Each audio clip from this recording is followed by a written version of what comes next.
Hello, and welcome to Money Mondays of the Wealth Creation Center, powered by the Joseph Business School. I'm Jill Thompson, your host, and I invite you to join me every first and third Monday of the month to hear a new money topic on how to get your finances in order and lay a solid foundation for personal finances and generational wealth. On today's podcast, I'm excited to share that we're going to discuss the two big M's, marriage and money. If you are married or desire to be married, this is the show for you. We're putting everything into perspective about money and marriage, and we have the right expert to do so. Pastor Daryl Barnett is the pastor and founder of Faith Life Christian Center and founder of Daryl L Barnett Ministries in St. Louis Park, Minnesota. Pastor Barnett has been in ministry for 32 years and has been married to his lovely wife, Donna, for 37 years. He is the father of 4 children and grandfather of 4. He is most well known for his teachings on marriage, relationships, and faith. He's counseled hundreds of married couples and has spoken and taught at numerous marriage conferences across the country. Pastor Barnett has a special calling to help reconcile and restore marriages and families that have been fractured or broken by various life circumstances. His Ministry Moments podcast can be seen on different social media platforms. Let's welcome to our segment, Money Mondays audience, Pastor Daryl L. Barnett. Pastor Barnett, welcome to the segment. It's my pleasure to be here. Well, you know what? I first want to start off with a couple statistics that we have to share with our Money Monday audience. Okay. So first, according to the National Center for Health Statistics, roughly 2 million marriages take place every year. And in that same period, there's about 800,000 divorces or annulments. Secondly, according to the 2015 bank study, finances are the leading cause of stress in relationships, and that 35% of people studied named that money was the primary trouble spot with their partners. Pastor Barnett, in all your years of counseling, would you say that finances has been one of the major primary pain points for marriages? It's one of them. I call them the big 3, communication, sex, and money.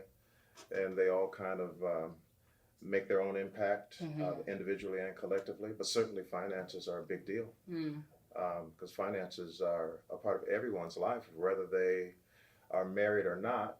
And generally people develop habits, even a culture around money they're not even aware of.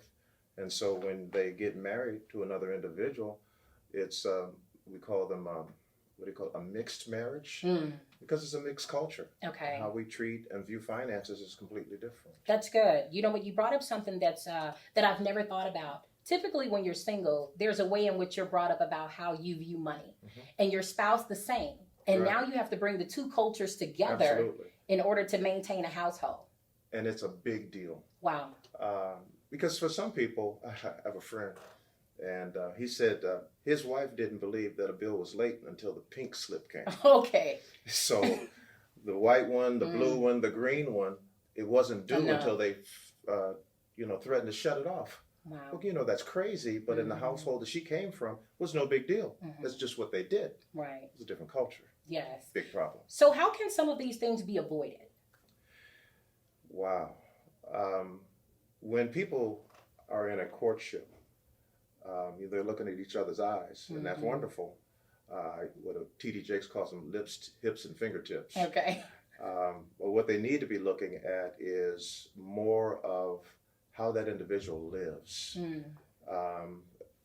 Perhaps she or he was attractive, and they were taking care of their person with their finances, but they don't know at what level. Yeah. And so having some of the conversations about how they view money, if they were in my premarital class, we would cover it. Okay. Well, one of the things that I do is I have a worksheet where how much does this cost? And it'd be a specifically female item.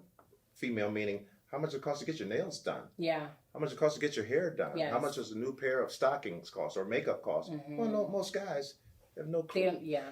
So That's true. so when she's looking at that being a part of her everyday budget, and he's saying, what is that? What do we need that for? Right. Well, it can be a source of issue in the relationship. And him as well, if he gets his hair cut once a week, like a lot of guys do, once a week, Really? Can't you go 2 weeks? Yeah. If money begins to get tight. So you know what? That brings up a very valid point about a budget and why budgets are essential in the marriage. Mm-hmm. And so when you've had conversations with couples, have you discussed them creating a budget for their family? We do. And the reason I'm pausing, looking at everybody. Let me talk to you now. The reason that I pause when I talk about budget, because many people fear budget because they believe that the budget is going to control them rather than being a tool that helps them function better. I was going to use the word as a couple, but I don't want to use the word couple because we're talking about marriages, right? Yes. We need them to function as one. And so what I have eliminated in my messages to married couples, I no longer refer to them as the partners, married partners, because in a partnership, you have your views and I have my views, and sometimes we battle it out for what we are going to do. But the Bible tells us, and they two shall be one. Yeah. And so the goal is not to win you over to my side. The goal is for us not to have a plan, but the best plan for us so that we are on the same page. Yeah. When you acquiesce without understanding, in an emergency that might work, but over the long haul, we lose because we're not one. And so I'm not trying to manage for you and your hair or me and mine if hair's on the table today. We might be talking about cars, we might be talking about sending our children to college. But until we're on the same page, there is an element missing from our relationship, and money is at the root of it. At the root of it all. Well, here's a question for you. Should marriages be having the money talk? Absolutely. And so when we talk about them having the money talk, there may be couples out there that may even be listening right now, and they may be feeling the pressures or the stress of finances because there may be some issues that have arose, or maybe because they haven't created an emergency fund or thought about the fact that now the budget it's become one. Right. And so because these stressors have occurred, now there may be pain points that are occurring. So how do they begin the dialogue of even having the money talk? Like maybe we never thought about it and we've gotten married and we've gotten ourselves to this point, but how do we start this dialogue now to correct it? Well, various ministries, including my own, have money worksheets now. Okay. Where not only do we go through your current financial status, how much you have in savings, how much you have in your loans, student loans, car loans, what are you paying on insurances, who are the beneficiaries, all of the stuff that you talk to no one else about because it's very private. Yeah.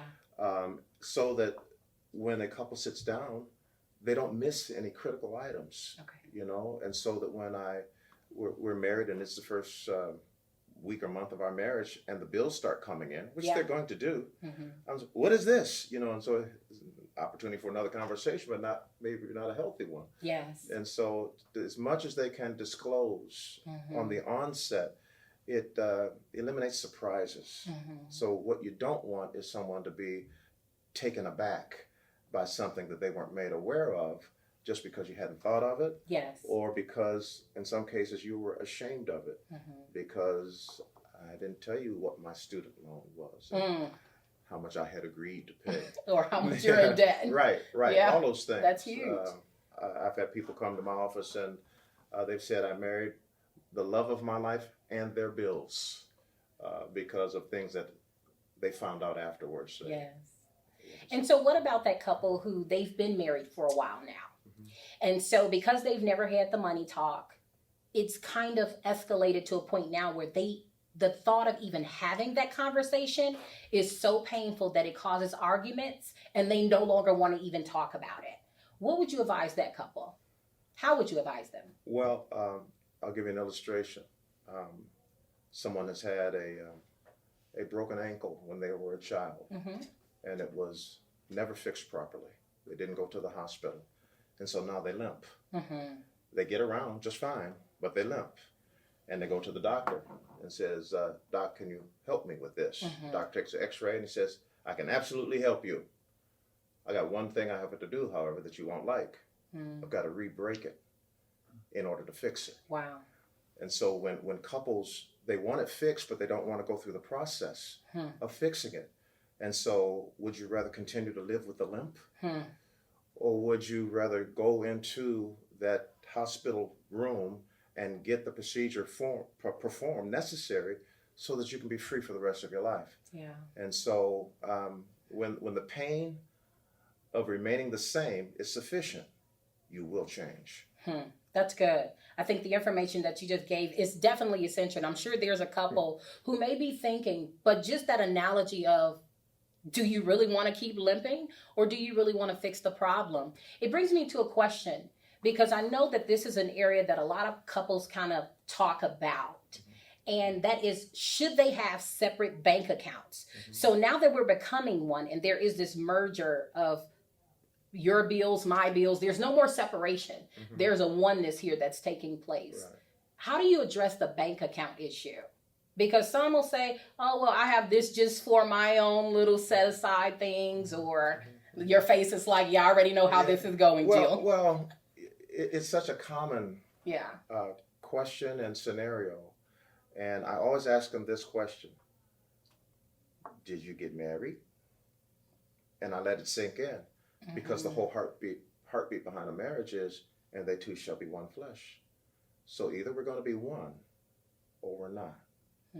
And when we begin to talk about money, that becomes a very sensitive issue.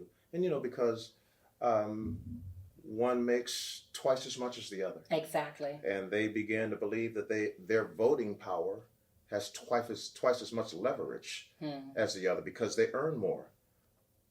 Not if you're one. If you're one, I don't make choices in my head about what I can purchase based on which pocket the money happens to be in right now, because it all belongs to me, if in that scenario. But in a marriage relationship, when a husband and wife come together and they two shall be one, yes, sir, then they contribute to the household income. And it's the household income from which they both make decisions about how it is administered. Yes. That's oneness. To be anything else, they are hedging personal security factors that they had not worked out yet, trust issues that they might not have worked out. They were so excited to be married. They hadn't figured out that they didn't trust the one they were going to marry completely enough to combine the money. Wow. Well, if I'm not willing to combine my money with someone, how am I willing to combine our person together in intimacy? That's kind of backwards, isn't it? I'm going to give you my body, but I won't give you my money. Well, something's backwards. And it brings up something too that's happening a lot in a lot of marriages lately, is this conversation around prenups. Oh, yeah. Which deals with that trust issue or trust factor of, if you go, then I just want to make sure you go empty. And so can you talk about that? Are prenups, from your perspective, can you teach us biblically about that? That is the definition of being double-minded. Because I am saying, in one essence, that I am committing all of me for the purpose of being one in a relationship with another individual, but I have an escape clause.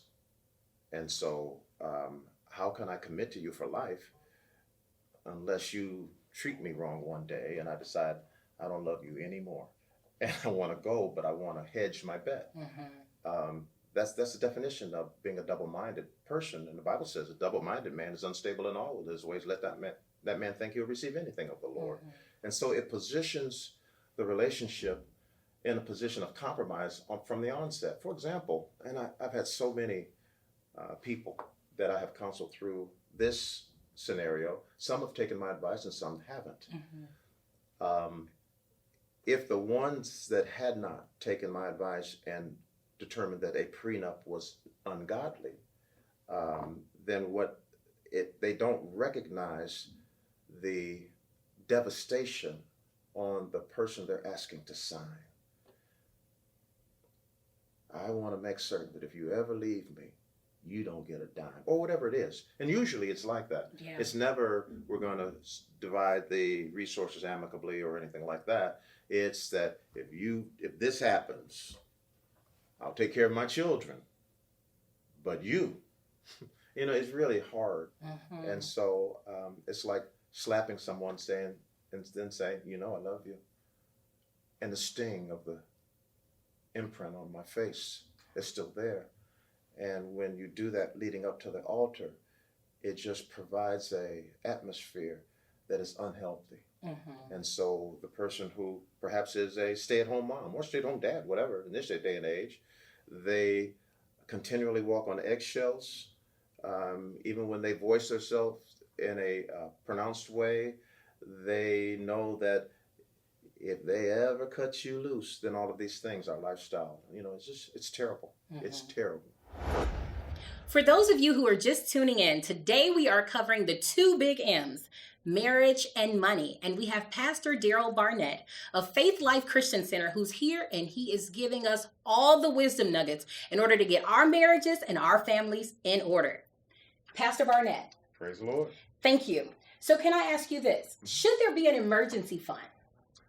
I think wise planning says that we should have reserved resources.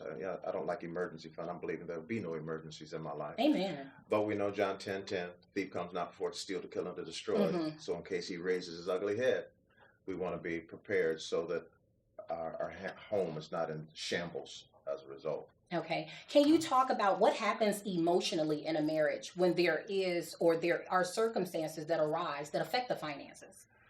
Well, it's a complicated question because, as I alluded to earlier, everyone that comes to a marriage comes through with a marriage culture that they don't even recognize because it's always been that way. When their family hit a issue in a relationship, well, this is the way we do it, and they anticipate that when they get married, their spouse is going to just be on board with that. Yeah. Well, that's not always the case. Some families, they have very diverse means or ways of dealing with issues. And because of that, and if it looks like it's emergency to one person, but it's not so big a deal to the other person, then that's where the conflict will really arise. And so the more they can be on the same page with respect to the values that they have articulated and the things that they purpose to do in life, then the priority for the spending of financial resources is kind of pre-established and can really assist should something arise. Okay. Pastor Barnett, there are a couple questions from our audience. Okay. And so I want to address this one. This one says, Pastor Barnett, let's talk to that couple that's married and has never had the money talk. They feel the stresses of financial burdens in their marriage. How do they begin to dialogue around the conversation of money around children? Have the conversation with the children present? Well, the conversation around money as far as taking care of children needs, let's say that. I'm assuming that's what I'm assuming that the audience member meant. Okay. Children are a big deal, and they are expensive big deals. Exactly. And so when a couple begins to talk about their children, they need to begin to have real conversations about what they anticipate being able to make available for their children. Because it's not just clothing and food and shelter. When they get on in age, is it instrument lessons? Is it dance lessons? Is it karate? If whatever it is, should my children have a bicycle? Well, maybe they should, but I never had a bicycle. So values come in. Yeah. And, all my children shared a bicycle. Well, not personally, but I've heard people say that. Shared one bicycle? Really? I had my own. And those are the things that people don't anticipate talking about, but should really. And so what I'm saying to that regard is various financial mental health services have listed in great detail the things you need to be aware of. And so invest in your relationship.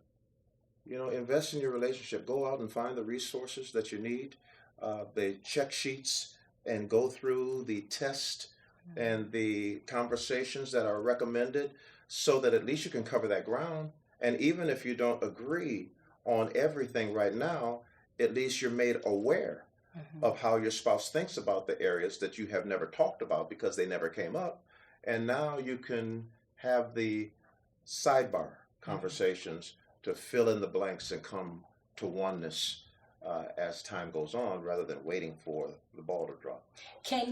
Would you say, can you spoil a spouse too much? Let's say, hypothetically, there's one spouse that's a saver and the other spouse is a spender. And so now... That's most households. And so now you're in a situation where the spender has gotten accustomed to spending. And sometimes those expenses add up. Whether it be new clothes, if it's a lady, it could be new clothes, new shoes, new handbags. And initially it never was a problem.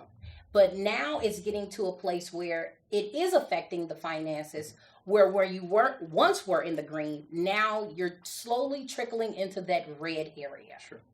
So what would you say to a person that says, well, I enjoy spoiling my spouse, but it is starting to affect us now? Well, nothing wrong with loving and having the terms of your affection expressed in gifts.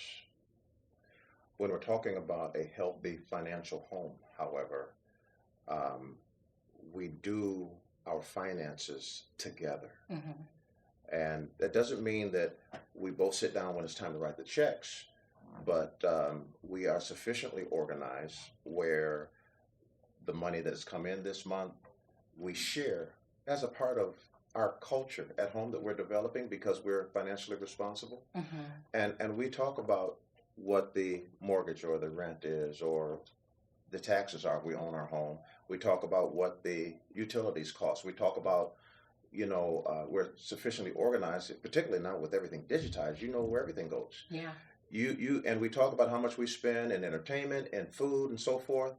And if it ever gets to some kind of crunch time, we can see where it is if we have been good stewards over our resources and if we have included our spouse in that thought process or conversation. So it's not a surprise when we're going to have to cut back for a month or 2 months or I'll get you something for Christmas or whatever the passion is.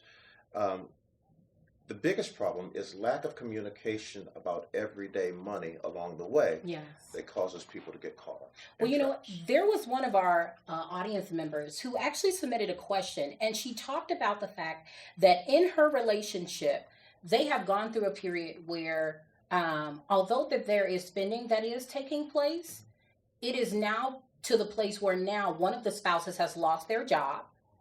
And initially, that spouse who was the main breadwinner and maybe was the person who was paying all the bills, they now are still spending the money, although they're now unemployed. And this is actually a comment that came in. She said that person is now unemployed.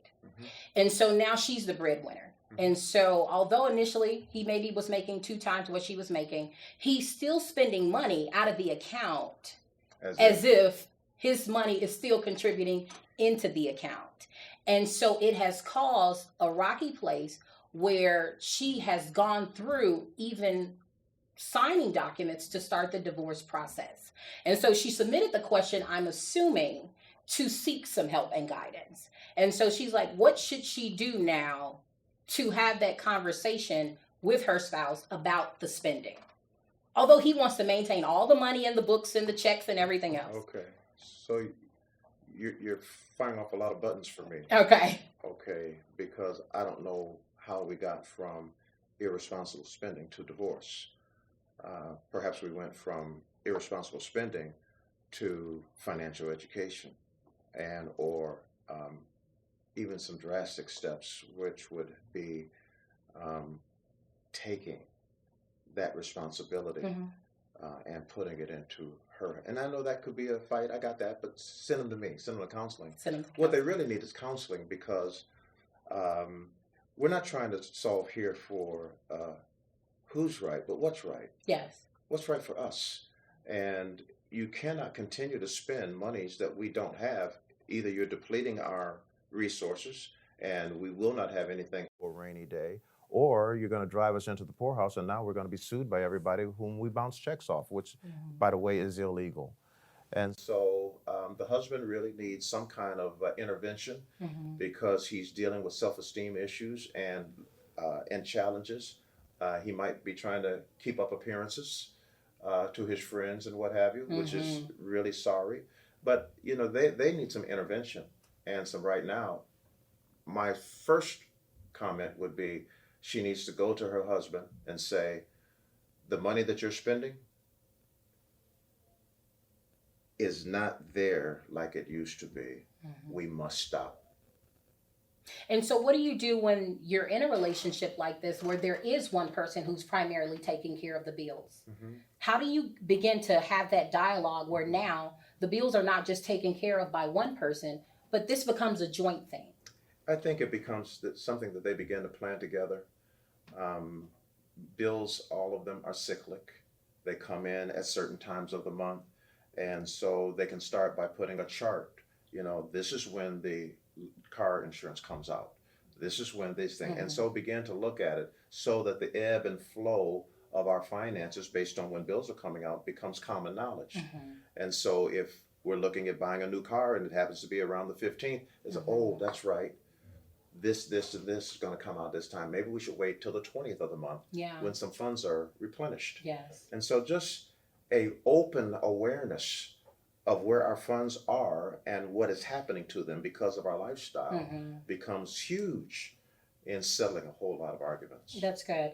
And so what do you tell that couple where things happen, like someone may be unemployed for a while? How do you begin to navigate that dialogue where this one particular spouse who's still working may be pushing the other to continue or find a job?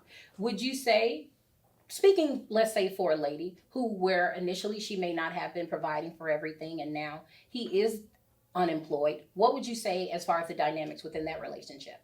Well, we're solving for us, right? Yes.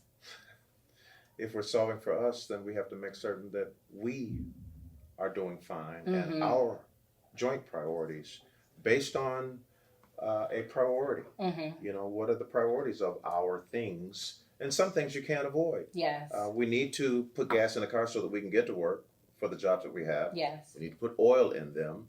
But maybe we don't need to do a few other things. Buying lunch out every day might not be on the opportunity list anymore.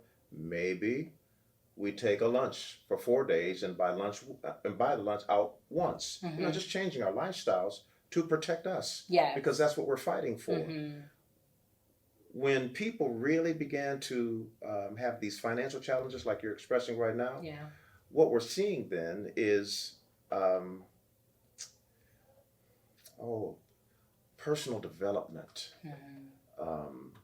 We're seeing things like selfishness come up and pride and other things that are rising, and they're coming out and they're being expressed in, but I wanna, like a little kid. And they kind of need to grow up.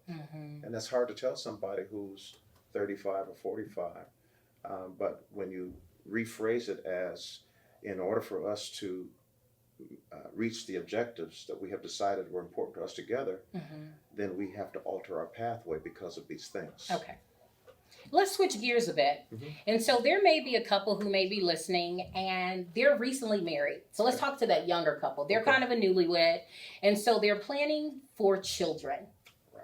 Okay. And so they're like, hey, we want to have a child, but right now the finances do not say be fruitful and multiply. Okay. So how do you get them to a place, or what type of advice do you provide for them? Is it more of God will provide, don't worry about it, have the child?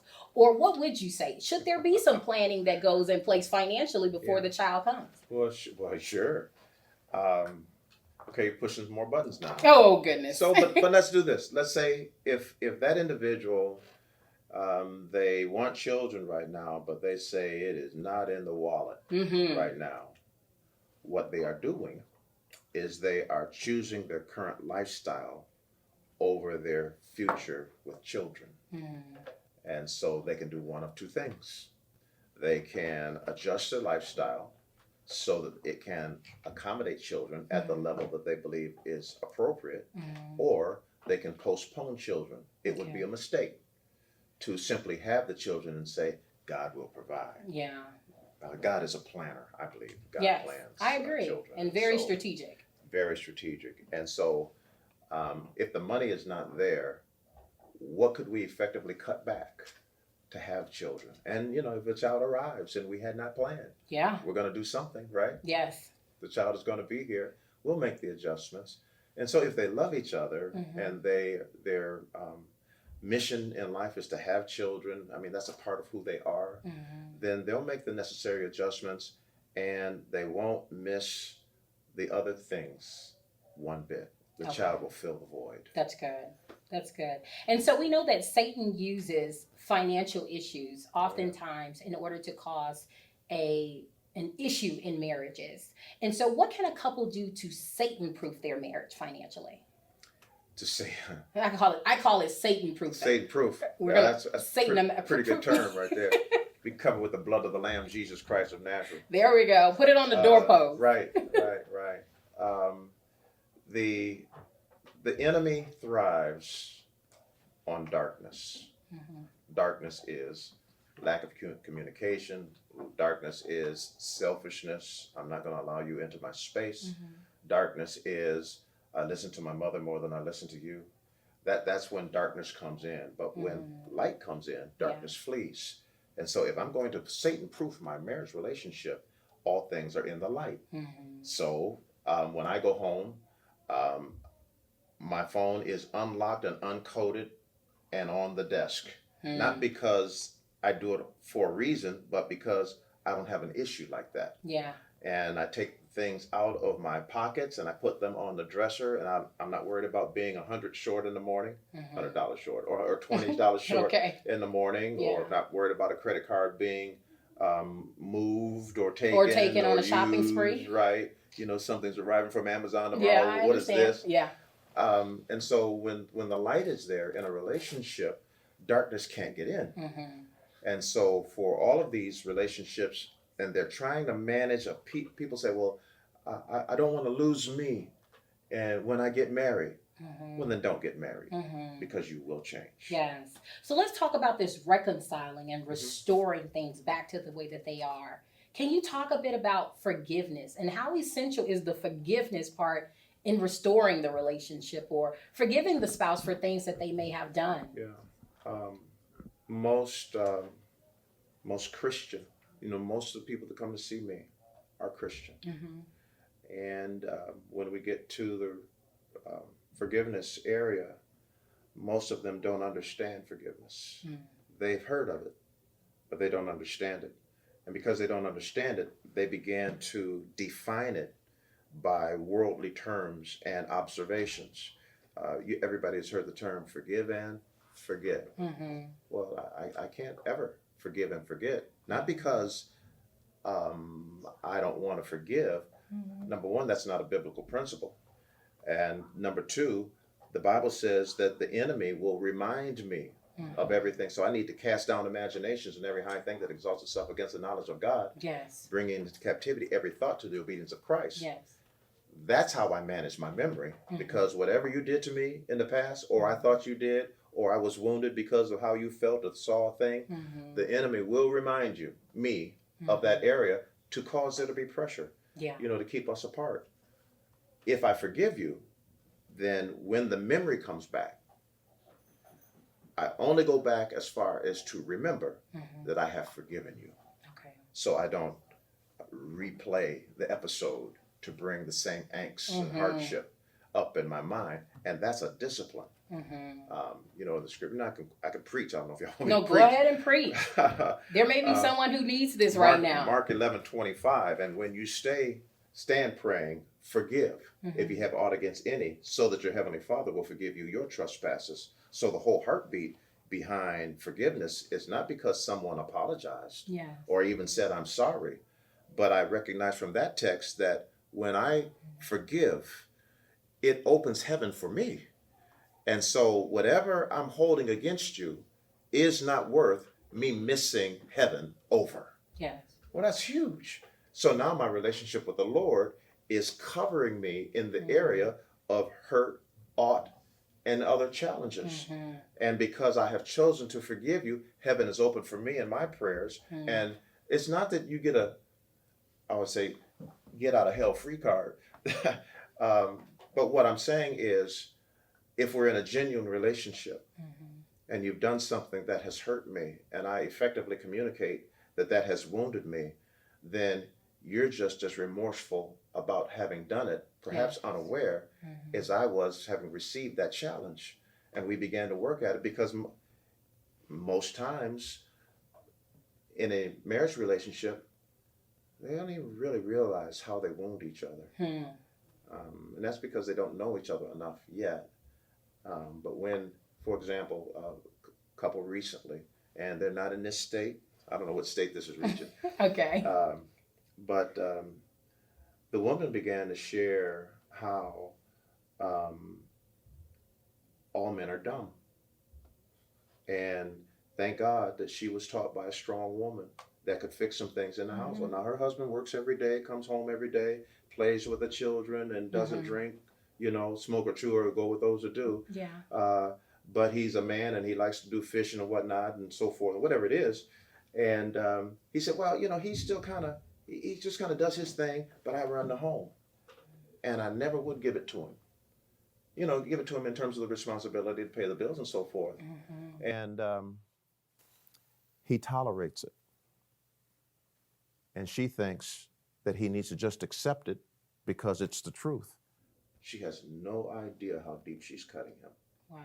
Or the impact in their relationship. And so now he's tolerating her and her attitude and the things that he is doing. He thinks he has sure justification for, and they cause him to be whole and center himself so that he can be the man that he needs to be for his household. And so she's cutting him deep. And so when they came to me, the whole heartbeat now is how to show her that her actions, while she feels justified, are really hurting and cutting. Yeah. And not only does she need to ask for forgiveness of the Lord now, because if she knew she was hurting him like that, she never would have done it, I don't think. And he needs to find a way to forgive her, not just tolerate her. Yes. And so when we're looking in the Word for solutions as to how to go about correcting ourselves first, before we even look at our spouses, what are some things we should be looking at scripturally that tells us how to correct ourselves? Because sometimes in order to correct an issue, you first must even acknowledge the fact that there is an issue. And some people may say, there's no issues in my marriage. Oh, we're fine. We're doing good. I like it. And the other spouse is like, Right. And it happens in all the time. Exactly. Yep. And so what should they be doing, especially, should they be, that spouse, pray for this spouse? Or is there something scripturally that they could be looking at as far as making a confession for their marriage? Well, I believe in confessions for the marriage, but I also believe in straight talk. One of the phrases that any man in a marriage never wants to hear is, honey, we need to talk. Man, that sends them running right there. That sends them running. However, there are some things that you need to talk about. Yeah. And so what I advise most women, so I'll advise all of the women who are watching this, don't ever say, honey, let's talk. Just start talking. That's good. That's good. Just That's start some talking. good advice. And so when we're at the breakfast table, and before you go today, let me run this by you. Husband's ready for that. And so he can listen and not feel as if he's on the hot seat. And don't, if I can give advice to the women, don't try to force an answer out of him right now. Men aren't designed like that. I use this illustration even in seminars and whatnot that I do, for a woman to understand that a man doesn't think like she does. Okay. Have you ever had a conversation with a man and it was important to you and he seemed to like blow you off? Not blow you off. Or he's just quiet. He's just quiet. Yeah. And he's like, okay. And he needs you to shut up, really, but he's just, okay. And then, and now you're peeved, to say it mildly. But then 2 days later, he says, hey, babe, you know that thing you talking about the other day? Let me tell you what I think. Right. Well, what happens?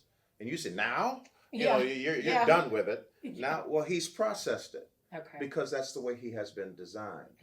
And when I fail to treat someone as they have been designed by God, That's well, good. abnormal use is abuse. Mm-hmm. And we don't see it quite like that. But when we're in relationships, and I could say the same thing about a woman, I mean, vice versa, that's one of the books coming out, but that we've been designed by God. And when I don't understand how the opposite sex has been designed, I will treat it based on how I've been taught. Wow. But if it's wrong, I keep missing it. Mm-hmm. And so men and women, they've been tolerating one another in these relationships, financially and otherwise, and they have kind of meandered down the road, swaying from side to side rather than walking uprightly. Yes. And so we need some help, some kind of education here. And so what about those couples that there may be a wife who's watching and she's never thought about it or even viewed it? Because there's something that you brought up recently or just now in this moment, and you brought up the term financial abuse.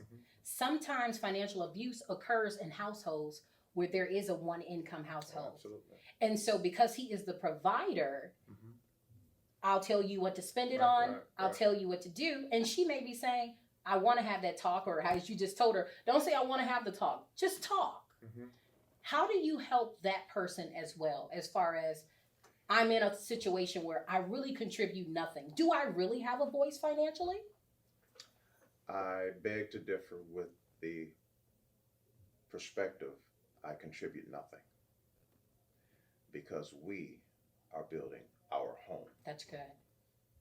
And when we look at it from power based on income being brought in, that's a skewed lens that we are using to determine how we manage our finances.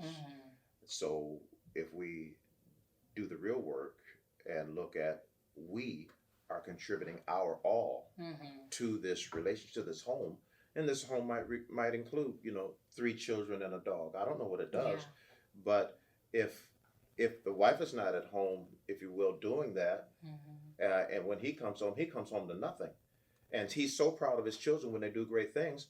Well, who do you think encouraged them? Exactly. Who do you think did the things that you couldn't do? Not because you wouldn't, but because you were working. But the good thing about it, we are one. Yes. And we cover for one another, and we do what each other can't do. And so if the man is reasonable, then we can have that kind of conversation, and hopefully it'll be an epiphany, an eye-opening opportunity for him. Yeah. If he's hard-hearted, a man's got to do what a man's got to do, then my encouragement to that individual woman would be to find a Christian mentor that the man respects, to begin to crack that outer shell so that the home can be more whole. Pastor Barnett, when you're talking, it reminds me of this conversation that we've oftentimes heard in churches where they say, don't come to the table 50-50, but come to the table 100 and 100.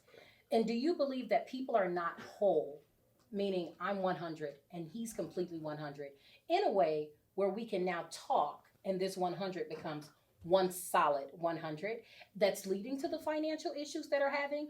Or is it more of just a basic financial literacy thing that people just don't understand money or money-based principles? I think it's more basic than you're framing it. Many people have learned marriage by those whom they have been able to observe over the course of their lifetime. And so they have adopted money management practices from mom, from dad, uncle, from grandpa, grandma. Grandma used to always have a few dollars in my home up top. I'm just saying it like that. And for the grandchildren and so forth. And my point is, that's where they learned it. If they would, when they come together for the purpose of marriage, begin to learn marriage from God, yes, it would change everything. What would you tell that spouse or that couple as far as around taking more risk? Should they be willing to talk about risking or investing? To think long term, because there may be one who is an investor. They're like, hey, I'm thinking I want to start a business. And the wife is like, you always have a new idea. Yep. Been down that road. I'm going to speak to the camera if you don't mind on this one, because this is a big deal. And I want people to hear my heart and hear the place that I'm speaking from when I talk on this matter. There is room for entrepreneurship in marriage and relationship. But the marriage cannot be the sacrificial lamb. And so what we must do is we must manage the risk at some level. Every new opportunity has to involve some level of risk management. Now, it doesn't mean we don't take the risk so that the person who is completely uncomfortable simply has their way. What it does mean is that we have done enough homework so that we can calculate what happens if all fails. What happens if all fails? And we began to at least put that scenario in place so that even after I have done my due diligence and done my hard work and believe that this was going to be the $1 million idea and it blows up in my face, when it happens, I have operated with integrity. Mm-hmm. It simply didn't work out. But now my spouse is prepared for this is how we recover. Now, in a whole marriage relationship, the blessing in that is this. For the one who is the risk taker now knows that the spouse loves them and trusts them and can work with them in a financial endeavor. For the one who has taken the risk and lost, they're the ones who benefits in that regard. But for the one who has said, "See, I told you," don't ever say, "See, I told you." Okay. But if they have now made their marriage more strong, because now they can make it through anything together. Yeah. They recognize that since this didn't work, I'm not going to hurry up and reinvest. We're going to work our plan and recover and look for the next opportunity. Yeah. Because we're going to be millionaires. That's what everybody says, right? Mm-hmm. We're going to get there together. But it's a togetherness factor.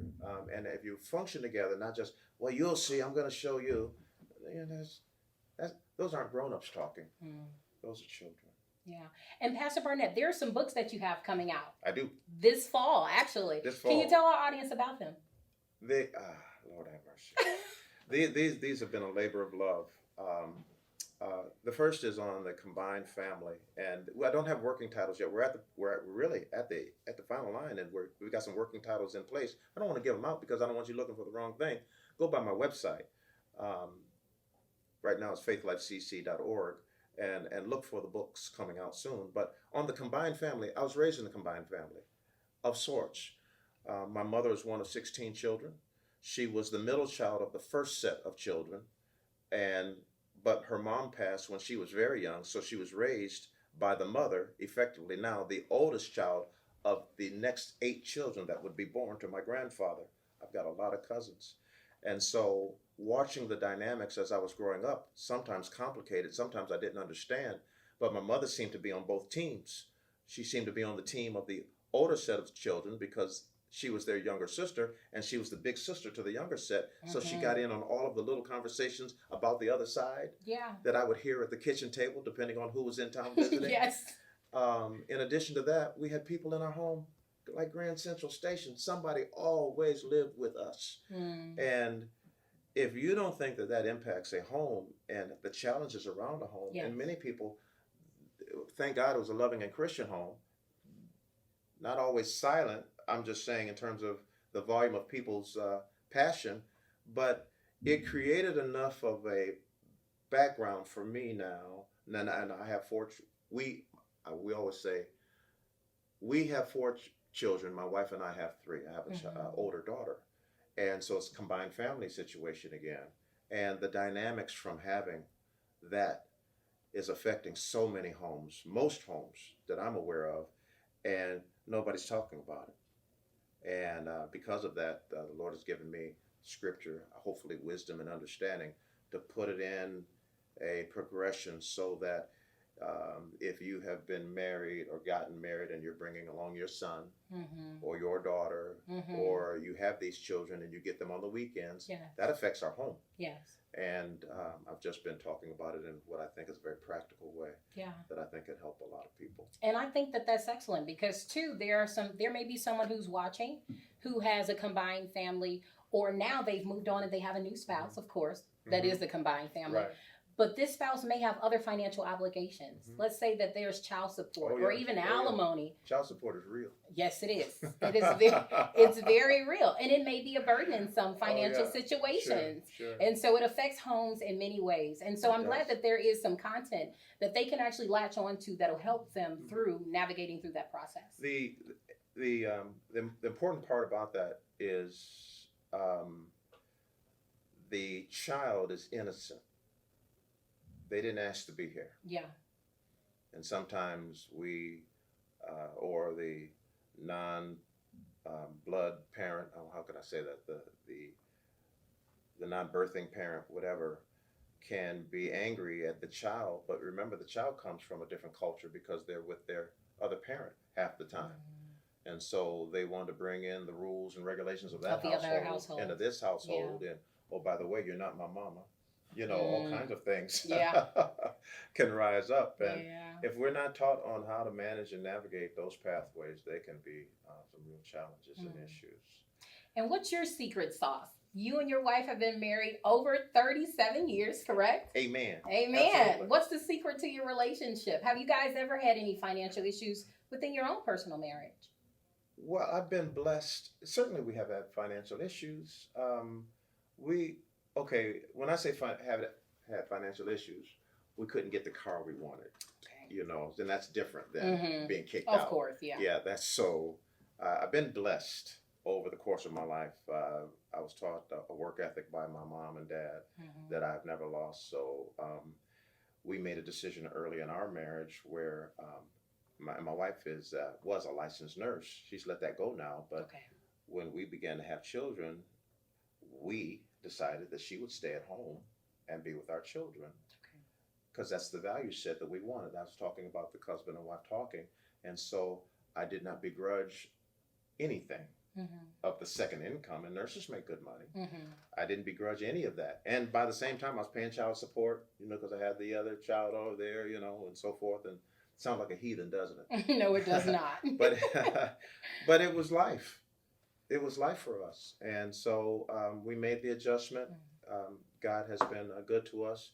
We have been very open, not always at a reasonable volume. We've had challenges between the two of us, but at the end of the day, we're fighting for us, not fighting each other. And I've always said, you know, when a husband and wife get into a fight, there's only one enemy, and that's the devil. Yes. Not each other. Yeah. And so if we kick the real enemy out, then you and me will be okay. Okay. Can you tell us about the car situation, though? How did it resolve? Which one? You didn't get the car you wanted. I didn't get the car I wanted. But I got a good car. That's good. I had also made a decision many years ago to always pay cash for my cars. So I've never had a car note. I'm 60 years old. I've never had a car note. I've had some very nice cars. Yeah. But what we have done is we have, you've heard the principle of pay yourself. And so if your car note is $250 a month, then put that in savings. And I tell you what, 3 years from now, you'll have enough to buy a car. It works. Cash. And so we've done that. Yeah. And so when a financial issue arose, the car that I had my eye on was no longer in reach because we had to buy a new whatever, you know, tuition or a new freezer or a new something came up and it bit into that money. Yeah. But I got a nice car that ran. I just didn't get what I had my eyes on. Gotcha. And so, but understand this, the family is preserved and we go forward together. All right. Well, Pastor Barnett, I definitely want to thank you so much for coming on Money Mondays and joining our Money Monday audience here today to talk about marriage and the family. Remember, guys, it's no longer about you and I. Turn that you and I to an us conversation. It's us. And so we bless you all. We thank you for tuning in today. Have a great day. Great day. We want to hear from you. Submit your questions in advance to moneymondays@jbs.edu. For those of you who would like more information about the Wealth Creation Center of JBS or Money Mondays, go to our website at www.jbs.edu. Don't forget to join us every first and third Monday of the month at noon for a new money topic on money management and wealth creation. Subscribe to the JBS YouTube channel. And as always, I'm your host, Jill Thompson, and I look forward to seeing you prosper.